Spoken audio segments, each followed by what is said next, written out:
नमस्कार दोस्तों, the study house में आपका स्वागत है। और आज हम पढ़ने वाले इंडियन पॉलिटी का लेक्चर 7 और इसमें हम पढ़ने वाले हैं पार्ट्स ऑफ द कॉन्स्टिट्यूशन। संविधान में जो भाग हैं वो कौन कौन से हैं। तो ओरिजिनल कॉन्स्टिट्यूशन में तो 22 भाग थे और वर्तमान में 25 हैं। सब भाग को मिला दो तो सब पार्ट्स को मिला दो तो ठीक है। तो उनके नाम क्या है और उनको याद करने की ट्रिक क्या है, शॉर्ट ट्रिक क्या है, वो पूरा का पूरा यहाँ पे हम बात करेंगे आज। ठीक है। और जो नए लोग हैं, ठीक है, कोई भी हमारा चैनल देख रहे हैं तो मैं उन्हें बता दूं कि अगर आप इंडियन पॉलिटी सीखना चाहते हैं, अच्छे से पढ़ना चाहते हैं तो लेक्चर 1 से ही देखें। ठीक है। टोटल 6 लेक्चर्स पहले हो चुके हैं। आपको प्लेलिस्ट मिल जाएगी चैप्टर वाइज इंडियन पॉलिटी की, उसमें जाके आप लेक्चर 1 से देख सकते हैं। तो चलिए बिना देर के शुरू करें। अब देखिए, ये जो बुक है ना, संविधान कॉन्स्टिट्यूशन, ठीक है, जिसको मैं देश को चलाने के रूल्स लिखे गए, यह मेरी भाषा में बोलो तो अंडमान निकोबार से लक्षद्वीप और लद्दाख से लेकर कन्याकुमारी तक जो हमारे देश में 135 करोड़ से 136 करोड़ भारतीय रहते हैं, उनके लिए सुप्रीम रूल बुक है। ठीक है। इस किताब से ऊपर कोई नहीं है, ना सुप्रीम कोर्ट, ना हाई कोर्ट, ना प्रधानमंत्री, ना राष्ट्रपति, ना मैं, ना आप। ठीक है। सब इस किताब के अकॉर्डिंग काम करते हैं। जो इस किताब के अकॉर्डिंग काम नहीं करता उसे कहते हैं वायलेशन ऑफ लॉ, संविधान का उल्लंघन कर रहा। एक्चुअल में इस किताब में कोई दिक्कत नहीं है, दिक्कत सारी यहाँ की है, मेंटेलिटी की है, सोच की है। ठीक है। क्योंकि इस किताब में तो बहुत सारी चीजें लिखी गई हैं, लेकिन लोग इसे सही तरीके से फॉलो नहीं करते, जिसकी वजह से प्रॉब्लम्स होती हैं। लोगों को लगता है इसमें दिक्कत है, इसमें दिक्कत नहीं है। इसके जो रूल्स हैं उनको फॉलो ही नहीं करोगे तो दिक्कत होगी। ठीक उसी तरीके से जैसे घर में हमारे पेरेंट्स हमारे अच्छे के लिए बोलते हैं और जो बच्चे उन्हें मान जाते हैं उनकी बातों को, वो बच्चे लाइफ में बहुत ज्यादा आगे बढ़ जाते हैं। जो उनकी बातों को नहीं मानते और बिगड़ जाते हैं तो उनके बारे में आप अच्छे तरीके से जानते हो। इसीलिए फॉलो करोगे तो कुछ अच्छा सीखने को मिलेगा। जब फॉलो ही नहीं करोगे, पता ही नहीं होगा, तो फिर क्या, कोई बात ही नहीं है। फिर क्रिटिसाइज करते रहो चीजों को। ठीक, चलिए अब देखिए, इस किताब में टोटल मैंने बताया था अभी कि टोटल ओरिजिनल कॉन्स्टिट्यूशन की बात करोगे तो 22 चैप्टर्स थे और प्रेजेंट कॉन्स्टिट्यूशन में कितने हैं, 25, सब पार्ट्स को मिला दो तो जो चैप्टर 1 है, ठीक है, चैप्टर 1 जो है उसका नाम है यूनियन एंड इट्स टेरिटरी। ठीक है, संघ और उसके क्षेत्र। अब जो chapter 1 union and it's territory है, तो सबसे पहली बात उसका मतलब क्या है, जो आर्टिकल 1 टॉपिक नंबर 1 to 4 है। ठीक है। तो देखो, सबसे पहली चीज जो चैप्टर 1 में बताया गया कि ये जो संविधान नाम की किताब है, ठीक है, इसका दायरा कहां से कहां तक है। तो इसका दायरा है अंडमान निकोबार से लक्षद्वीप और लद्दाख से लेकर कन्याकुमारी तक, जो हमारा देश है, हमारा एक घर है। आप ऐसे कहो कि भारत नाम के पिताजी, उनका एक घर है, कहां से, अंडमान निकोबार से लक्षद्वीप और लद्दाख से लेकर कन्याकुमारी तक 135 करोड़ भारतीयों के लिए। ठीक है। तो वो सबसे पहली चीज जो चैप्टर 1 है, उस चैप्टर में बताया गया कि ये जो किताब है, इसमें जिसमें रूल्स लिखे गए, ये कितने एरिया के लिए है, ये जो रूल्स है कितने एरिया पे लागू होंगे। तो सबसे पहली चीज चैप्टर 1 में यही चीज बताई गई, यूनियन एंड इट्स टेरिटरी। मतलब, ठीक है, जो यूनियन जिसका दिल्ली में है और टेरिटरी जिसकी अंडमान निकोबार से लक्षद्वीप और लद्दाख से लेकर कन्याकुमारी तक फैली हुई है, ये चैप्टर 1 में है। और इतने ही देश को या इतने ही एरिया के लिए रूल्स लिखे गए हैं इस किताब में। ठीक है। चलो अब बात आती है पार्ट 2। ठीक है, पार्ट 2 या चैप्टर 2 का नाम है सिटीजनशिप, नागरिकता। अब देखो, एक बात कहो, सोचो कि यहां से यहां तक और यहां से यहां तक एक घर ले लिया, ठीक है, जिसका नाम भारत है। ठीक है, ये इंडिया है। अब बात आती है कि उस घर का जो एरिया है वो क्यों खरीदा है, ये किस लिए लिया है, उसमें रहने के लिए। तो इस किताब में यही कहा गया कि ये जो घर है, भारत नाम का जो घर है, ठीक है, इसमें रहेंगे कौन कौन, तो उसके नागरिक, भारत नाम के पिताजी की औलाद है। ठीक है। तो चैप्टर 2 का नाम वही है, सिटीजनशिप, नागरिकता। जैसे अपना घर होता है, अपने घर में हमारे पिताजी एक घर खरीदते हैं, ठीक है, उसका कुछ दायरा होता है, लंबाई चौड़ाई, और किसके लिए खरीदते हैं, अपने लिए और अपने बच्चों के लिए। ऐसे ही सेम यहां पर भी है। तो एक घर खरीदा चैप्टर 1 के हिसाब से बोलो तो समझने के लिए, और चैप्टर 2 के हिसाब से कौन रहेगा उसमें, तो उनकी औलाद है। ठीक है। चलिए अब बात आती है चैप्टर 3। चैप्टर 3 का नाम है फंडामेंटल राइट्स, मौलिक अधिकार। तो जैसे हमारे पिताजी होते हैं, उन्होंने हमारे लिए घर खरीदा, ठीक है, हमें घर में रहने का अधिकार दिया, नागरिकता। और फिर बात आती है कि हमें जो घर में कुछ फ्रीडम होती है, घूमने फिरने की, कुछ आजादी होती है, तो वही आजादी यहां पर है, जिसे फंडामेंटल राइट कहते हैं। तो आप ऐसे कहो कि भारत नाम के पिताजी ने घर खरीदा, दूसरे चैप्टर में औलाद का दर्जा दिया, तीसरे चैप्टर में बीइंग औलाद, ठीक है, उन्होंने क्या किया, हमें देश में जो भी घूमने फिरने, सांस लेने की, रहने की, खाने पीने, उठने बैठने की जो बेसिक फ्रीडम दी, जो हमारा फंडामेंटल राइट्स है, ठीक है, एक इंसान होने के नाते, उसे फंडामेंटल राइट्स कहा गया, तीसरा चैप्टर जो है। ठीक, चलो अब बात आती है चौथा चैप्टर। चौथा चैप्टर है DPSP, directive principles of state policy, राज्य के नीति निर्देशक सिद्धांत।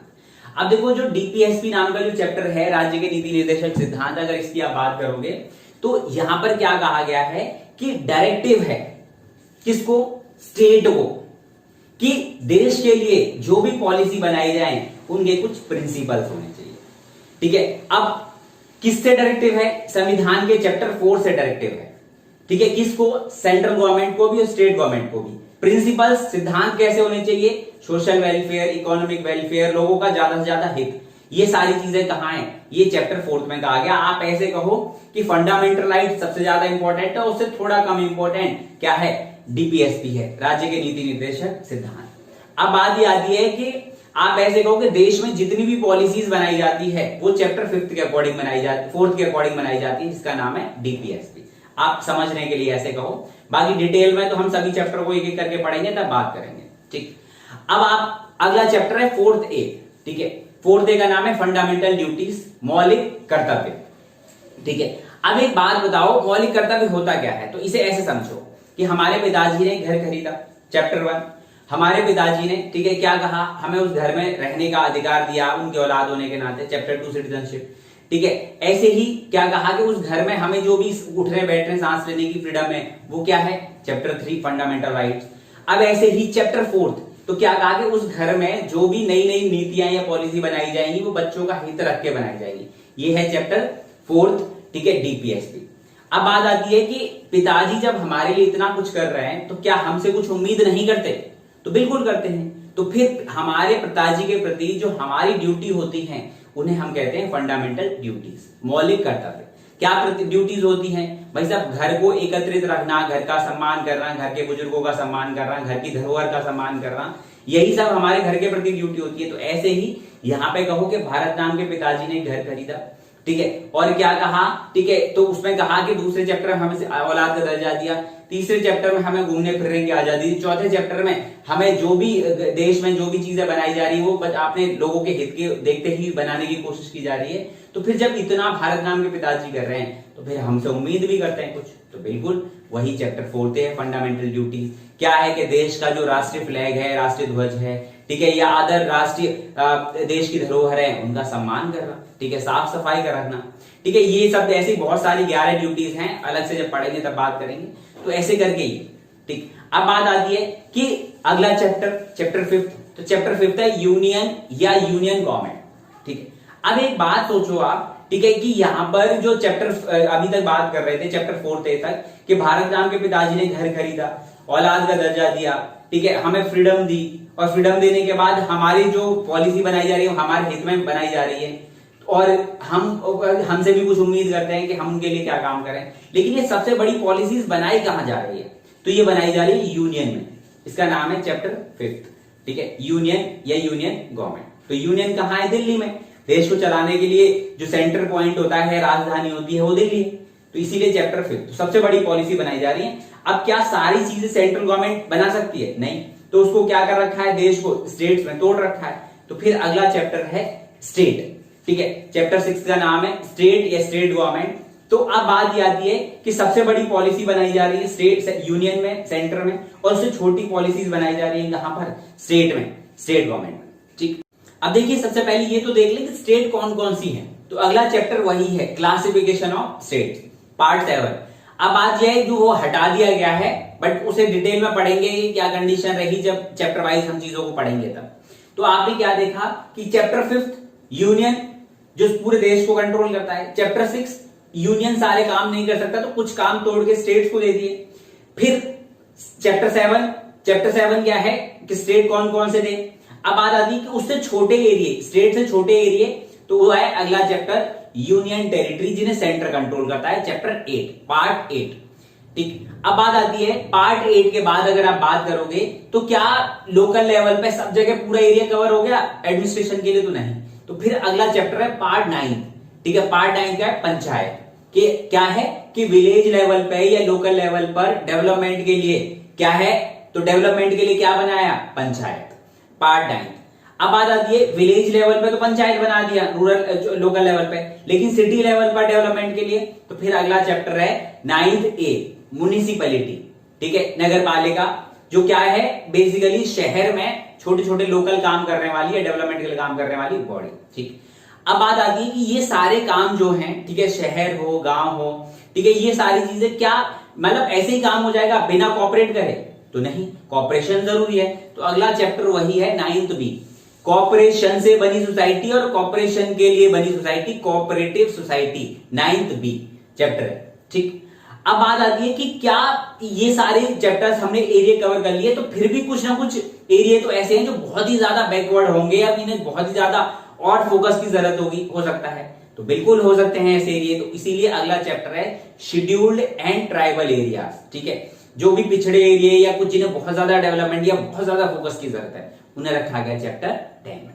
ठीक है, तो आपने क्या देखा यहां पर कि पहले बताया गया कि देश का एरिया कौन सा है अलग अलग चैप्टरों में, फिर बताया गया कि उन पे रहेगा कौन, फिर बताया गया कि उनका एडमिनिस्ट्रेशन कैसे होगा। ठीक है, तो ऐसे करके ये 10 चैप्टर्स हो गए। अब बात आती है 11 चैप्टर। 11 चैप्टर का नाम है relation between centre and states. आप एक बात बताओ, क्या घर में पिताजी और बच्चे बिना मिले सही तरीके से रह सकते हैं? तो बिल्कुल भी नहीं। ऐसे ही देश में भी जो सेंटर है और स्टेट्स है वो मिलके काम करेंगे अच्छे तरीके से, तभी लोकल लेवल पे और बाकी ओवरऑल देश ग्रो कर सकता है। तो अगला चैप्टर वही है, chapter 11, relation between centre and states. ठीक है, देखो अभी हमने देखा कि सारे के सारे स्टेट्स, यूटी और अलग panchayat, municipality, cooperative society, scheduled areas, ठीक है, और इसके बाद सब मिलके काम कर रहे हैं, relation between centre and state.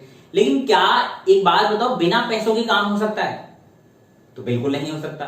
इसीलिए अगला चैप्टर 12 जो है, आर्टिकल 264 से लेके 300A, उसका नाम ही है फाइनेंस एंड प्रॉपर्टी। ठीक है, ये ठीक है, देश में जो भी पैसों से रिलेटेड कोई भी रिफॉर्म आता है, चाहे टैक्स हो चाहे कुछ भी हो, वो पार्ट 12 के अकॉर्डिंग ही आता है। चाहे जीएसटी ले लो चाहे कोई और ले लो। ठीक, अब बात आती है, मान लो देश के पास या सरकार के पास सब कुछ है, ठीक है, पैसा भी है सब, लेकिन सोचो साउथ इंडिया जो है वो नॉर्थ इंडिया को अपनी चीजें जो पैदा हो रही है वो ना दे, नॉर्थ इंडिया साउथ को ना दे, ईस्ट वेस्ट को ना दे, वेस्ट साउथ को ना दे, तो ऐसे काम चल जाएगा? तो नहीं। तो उसी के लिए फिर चैप्टर, अगला चैप्टर है चैप्टर 13, 301 आर्टिकल से 307, ठीक है, और जिसका नाम है trade and commerce with in the territory of India. ठीक है, अब देश के अंदर जो भी चीजें सप्लाई होती है या ट्रेड एंड कॉमर्स होता है, ठीक है, वो पूरे के पूरे सेट ऑफ रूल्स कहां लिखे गए हैं? वो लिखे गए हैं आपके चैप्टर 13 में। तो वो जब हम डिटेल में पढ़ेंगे एक एक करके, अगर आप लोगों ने मौका दिया तो तब बात करेंगे। ठीक, अब बात आती है अगला कि ये सारी चीजें हो गई, लेकिन इनका एडमिनिस्ट्रेशन कोई करेगा? एडमिनिस्ट्रेशन करने के लिए कोई होना चाहिए, नहीं होना चाहिए? तो बिल्कुल। तो फिर वही अगला चैप्टर, चैप्टर 14, जिसका नाम है services under union and states. तो सबसे बड़ी सर्विसेज सेंटर में यूपीएससी चुनता है और स्टेट में कोई भी स्टेट पीएससी चुनता है। ठीक है, तो दोनों के प्रोविजंस उसमें है कि सबसे बड़े लेवल पे जो एडमिनिस्ट्रेटर होते हैं उन्हें रिक्रूट करने के लिए एजेंसी, तो वो कौन है? ठीक है, ऑल इंडिया सर्विस सेंटर में और स्टेट में, मतलब यूपीएससी सेंटर में और स्टेट में स्टेट पीएससी। तो वही है आर्टिकल 308 से लेके 323 तक। तो ऐसे करके आपने देखा कि एडमिनिस्ट्रेशन भी करने के लिए अधिकारी चुन लिए गए। अब बात ये आती है कि अगर अधिकारियों के साथ या इनके साथ किसी भी तरीके की कोई दिक्कत हो तो उनके लिए कुछ स्पेशल कोर्ट्स होने चाहिए। तो बिल्कुल, तो उसका नाम है पार्ट 14A, ठीक है, जिसका नाम है ट्रिब्यूनल्स, आर्टिकल 323A से 323B। ठीक, अब बात आती है कि हमने देखा ये सारी चीजें हो रही है, तो फिर ये जो हमारे देश में सारी पॉलिसीज बनती हैं, ये सारी चीजें होती हैं, तो इनके लिए, ठीक है, कोई इलेक्शन होगा, प्रधानमंत्री या राष्ट्रपति, इतने बड़े बड़े लोग जो देश में पॉलिसीज बना रहे हैं, इनके लिए कोई इलेक्शन का कोई प्रक्रिया तो होगी। तो बिल्कुल, इलेक्शन कराने जो भी प्रोसीजर होता है वो अगला चैप्टर है, चैप्टर 15, ठीक है, जिसका नाम है इलेक्शन, आर्टिकल 324 से लेके 329A तक। ठीक है, अब बात आती है कि मान लो ये सारी चीजें हो गई, अब कुछ ऐसे मतलब जो इलेक्शन में या किसी और जो दिक्कतें हैं उनके लिए कुछ जो कास्ट होती हैं उन्हें स्पेशल प्रोविजंस दिए गए, तो उसका नाम है चैप्टर 16, ठीक है, स्पेशल प्रोविजन फॉर द सम, आप ये कह सकते हो कास्ट या schedule caste, schedule tribes and Anglo Indians, या इस तरीके से चीजें जो हैं, कुछ ओबीसी की जो हैं उनको भी। ठीक है, तो ऐसे करके वो अगला चैप्टर है कौन सा? तो वो है चैप्टर 16। अब बात यह आती है कि पूरा देश चलाने के लिए कोई कॉमन लैंग्वेज या कोई ना कोई इस तरीके की ऑफिशियल लैंग्वेज तो होनी चाहिए, ठीक है, या पर्पस के लिए लैंग्वेज तो होनी चाहिए। तो बिल्कुल बात करने के लिए साउथ से नॉर्थ में, नॉर्थ से साउथ में, या इंटरनेशनल लेवल पे, तो बिल्कुल अगला चैप्टर है लैंग्वेजेस, आर्टिकल 343 से लेकर 351 सॉरी, ठीक है, लैंग्वेजेस। अब बात ये आती है कि मान लो ये सारी चीजें हमने बना दी, कभी देश में कोई आपातकालीन आ गई, कोई इमरजेंसी आ गई, तो उसके लिए कोई विशेष प्रावधान होने चाहिए, तो बिल्कुल होने चाहिए। तो अगला चैप्टर है चैप्टर 18, जिसका नाम है इमरजेंसी, आर्टिकल 352 से लेके 360 तक, ठीक है, जिन्हें हम बाद में पढ़ेंगे। अब बात आती है अगला चैप्टर। अब देखो ऐसा होता है कि हम सारी चीजें बनाते तो हैं, लेकिन फिर भी कोई ना कोई चीज छूटी जाती है ना, तो इसीलिए फिर अगला चैप्टर जो है उसका नाम है 19 मिसलेनियस, ठीक है। तो मिसलेनियस अगला चैप्टर 361 से लेके 367 आर्टिकल तक, ठीक। अब देखो जो संविधान नाम की किताब है या कोई भी किताब होती है, उसमें समय समय पर बदलाव होते हैं, अमेंडमेंट्स होते हैं। ऐसे ही जो भारत का संविधान नाम है या संविधान की किताब है, ठीक है, उसमें भी बदलाव हुए। तो बदलाव करने के लिए एक प्रोसीजर है, अलग से चैप्टर दिया गया है, उसे कहते हैं अमेंडमेंट टू द कॉन्स्टिट्यूशन, संविधान में संशोधन। तो उसका चैप्टर का नाम है 20, ठीक है, वो अगला चैप्टर वही है, आर्टिकल 368। अब देखो क्या हो गया कि जब हमारा देश बना था, मतलब आजाद हुआ था, और उस टाइम पर जो आजादी में बहुत सारी दिक्कतें हुई और बहुत बड़ी मुश्किल से इतने बड़े देश को इकट्ठा करके अलग अलग रियासतों से जोड़ा गया। तो उस टाइम पर कुछ रियासतें कुछ दिक्कत कर रही थी, तो कुछ स्टेट्स जो आज हैं उनको कुछ स्पेशल प्रोविजन दे दिए गए थे टेम्परेरी पीरियड के लिए। तो अगला चैप्टर 21 वही है, क्या है कि temporary provisions for some states, special temporary provisions for some states, ऐसे करके। तो वो अगला चैप्टर है जिसका नाम है 21, ठीक है। जैसे जम्मू एंड कश्मीर का आर्टिकल 370 उसी में ही आता था, ठीक है, जिसको टेम्परेरी था बट वो बहुत लंबे टाइम खिंच गया, ठीक है। अच्छा, अब बात आती है कि जो संविधान नाम की किताब है, इसमें कुछ शॉर्ट टाइटल्स होंगे। संविधान का टाइटल क्या है, मतलब तो उसे क्या कहते हैं, भारत का संविधान, कॉन्स्टिट्यूशन ऑफ इंडिया, भारत के संविधान का टाइटल है, ठीक है। उसकी लैंग्वेजेस कौन कौन सी हैं, तो ये सब चीजें कहां दी गई हैं, वो अगले चैप्टर में है, जिसका नाम है chapter 22, short titles and authoritative text in Hindi, ठीक है, ऐसे करके। तो ऐसे करके ये 22 चैप्टर्स थे संविधान के, जो बड़ी ही सीक्वेंस में बनाने की कोशिश की गई थी। 2 साल 11 महीने और 18 दिन डिस्कशन होने के बाद। ऐसा नहीं है कि रैंडमली कुछ भी उठा के बना लिया गया, इतना डिस्कशन हुआ था और सारे देश के जो लीडर्स थे वो चुन के वहां पर डिस्कशन करते थे। इसलिए आप कुछ भी बोलने से पहले ना थोड़ा सोच लिया करो, ठीक है। इसमें दिक्कत इसमें नहीं है, और एक आध दिक्कत होती भी है तो उसमें संशोधन की जरूरत होती है। मगर जिन चीजों में मोस्ट ऑफ द नेता खुद ही फंसे हुए हैं, वो संशोधन कैसे करेंगे, ठीक है।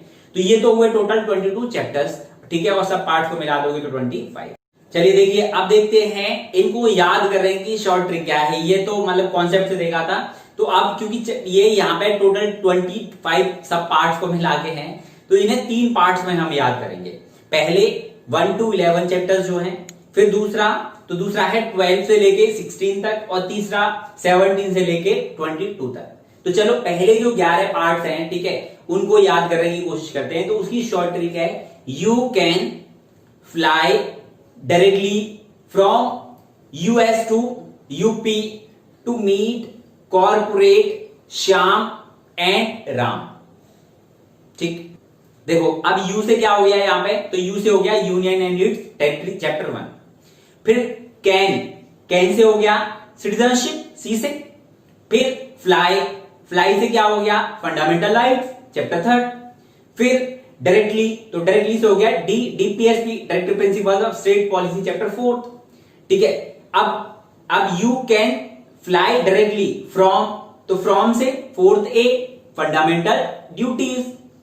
उसके बाद you can fly directly from US to UP, तो यूएस, तो यू से फिर चैप्टर 5 यूनियन, फिर एस से तो अगला चैप्टर 6 स्टेट, ठीक है। अब 2 जो है उसे छोड़ दो, 2 जितने भी होंगे और एंड होगा उसे छोड़ देंगे, ठीक है, ठीक है। यूएस टू यूपी, तो यू, अब देखो जो 2 को आप ऐसे समझ लो कि वो जो चैप्टर 7 था वो है, तो वो हटा दिया है, अब वो हट गया है तो उस पर बात नहीं करेंगे। तो फिर यूपी, तो यू से अगला चैप्टर 8, ठीक है, नाम है यूनियन टेरिटरी। फिर पी से अगला चैप्टर पंचायत, ठीक है, 9 चैप्टर जो है पंचायत।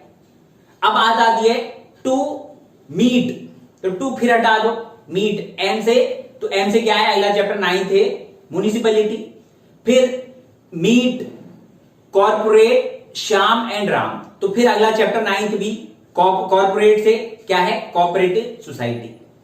फिर उसके बाद क्या है अगला, श्याम, तो श्याम से क्या हो गया chapter 10 scheduled areas and tribal areas. और राम तो relation between centre and states. तो बस ये याद रखना है आपको और याद हो जाएगा कि you can fly directly from US to UP to meet corporate, Shyam and Ram. ये ट्रिक है पहले 11 चैप्टर्स की। ठीक, अब बात आती है अगली ट्रिक जो कहां से 12 से लेके 16 चैप्टर तक की है, और उसका नाम क्या है, एफटी ने एसटी से इलेक्शन जीता स्पेशल राइट्स के लिए। कोई बुरा मत मानना, मैं ट्रिक बता रहा हूं, किसी को हर्ट करने का मेरा कोई इरादा नहीं है। एफटी ने एसटी से इलेक्शन जीता स्पेशल राइट्स के लिए। ठीक है, तो यहां पे जो इंग्लिश वाले वर्ड्स हैं उन्हीं से ही बनना है। तो देखो एफटी, तो F finance and property chapter 12, T से अगला चैप्टर 13 ट्रेड एंड कॉमर्स। ठीक, अब बात आती है एफटी हो गया, फिर एसटी, एसटी से तो एसटी अगला chapter 40 services under union and states. ठीक है, फिर बात आती है टी से ट्रिब्यूनल्स 14 चैप्टर, तो एफटी ने, ठीक है, एसटी से इलेक्शन, तो अगला 25 अगला जो 15 चैप्टर है इलेक्शन। ठीक है, तो अब बात आती है स्पेशल राइट्स, तो फिर अगला चैप्टर जो है चैप्टर 16, उसका नाम क्या है आपको पता ही है कि स्पेशल प्रोविजन या special rights for the some caste. ठीक है, तो चैप्टर 16 है। तो आप याद रखना कि एफटी ने एसटी से इलेक्शन जीता स्पेशल राइट्स के लिए। ठीक है, तो यहां पे जो इंग्लिश वाले वर्ड्स हैं उन्हीं से याद रखना है, 2-3 बार प्रैक्टिस करोगे तो हो जाएगा। ठीक, चलिए देखिए अब बात आती है लास्ट के जो 17 से लेके 22 तक चैप्टर्स हैं उनकी ट्रिक, तो वो है लिमिट्स। यहां पे आप देख पा रहे हैं। ठीक है, अब देखो जी लिमिट्स में जो एल है, ठीक है, एल से हो गया लैंग्वेजेस चैप्टर 17। ठीक है, फिर उसके बाद ई से इमरजेंसी चैप्टर 18, एम से मिसलेनियस चैप्टर 19। ठीक है, उसके बाद ए से amendment to the constitution chapter 20, फिर टी से temporary provisions for some state chapter क्या है 21, और एस से शेड्यूल्ड और short title and authoritative text in Hindi chapter 22। तो ऐसे करके ये, तो आपने ये ऐसे करके यहां पर क्या देखा कि 3 पार्ट्स में हमने 22 चैप्टर्स जो हैं ओरिजिनली वाले, और अभी जो सब पार्ट्स को मिला दो 25, उन्हें याद करेंगे, ट्रिक देखिए। और आप इसे, मैं सच बता रहा हूं, 2-3 बार प्रैक्टिस करोगे तो याद हो जाएगा। ठीक है, और अगर आपको ये वीडियो अच्छी लगी है तो ज्यादा से ज्यादा लोगों को बताना कि इंडियन पॉलिटी या आपका कॉन्स्टिट्यूशन क्या है, क्योंकि देखो एक पढ़ना होता है और एक सीखना होता है। तो हम कोशिश यही करेंगे कि हम पढ़ने से ज्यादा सीखने पर फोकस करें। ठीक है, धन्यवाद।